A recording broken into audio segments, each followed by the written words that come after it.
La puissance de Jésus-Christ, telle qu'elle est décrite dans la Bible, est tout simplement indescriptible. Jésus a accompli des miracles extraordinaires, manifesté une autorité divine unique et changé la vie de ceux qui croyaient en lui.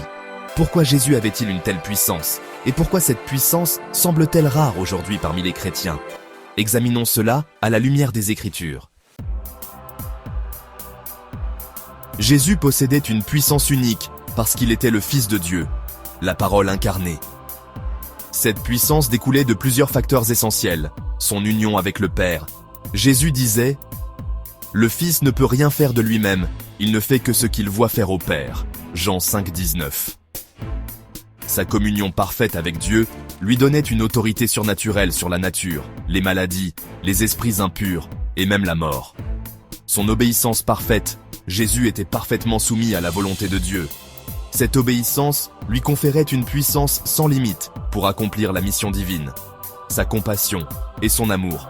Chaque miracle qu'il accomplissait était motivé par l'amour et la compassion. Il fut ému de compassion pour eux et il guérit leurs malades. Matthieu 14, 14. L'amour est une clé essentielle pour la manifestation de la puissance divine. Le Saint-Esprit, après son baptême, Jésus fut rempli du Saint-Esprit, Luc 3, 22. Cette plénitude de l'Esprit lui donnait une autorité unique pour enseigner, guérir et opérer des miracles. La puissance de Jésus n'était pas uniquement pour démontrer sa divinité. Elle avait un objectif précis. Révéler le royaume de Dieu, Jésus disait « Le royaume de Dieu est proche » Marc 1, 15. Ces miracles étaient des signes qui confirmaient que le royaume de Dieu était à l'œuvre. Rédimer l'humanité, la puissance de Jésus était ultimement dirigée vers la croix, où il allait accomplir la rédemption de l'humanité. Former des disciples, Jésus équipait ses disciples pour continuer son œuvre après son ascension. Sa puissance était transmise à ceux qui croyaient en lui. Les disciples de Jésus ont également manifesté une puissance surnaturelle après la Pentecôte. Cette puissance venait de la même source que celle de Jésus, le Saint-Esprit. Pierre, Paul et les autres disciples ont guéri des malades, chassé des démons et même ressuscité des morts. Facteurs qui ont donné cette puissance aux disciples, la foi en Jésus-Christ. Ils croyaient fermement en la résurrection et l'autorité divine de Jésus, la pénitence et la sanctification. Les disciples vivaient dans la repentance et cherchaient à vivre selon les standards de Dieu.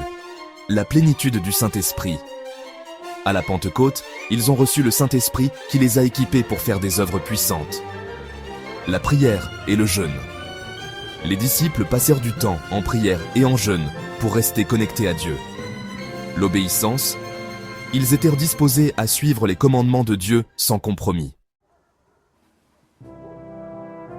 De nos jours, beaucoup de chrétiens ne manifestent plus cette puissance.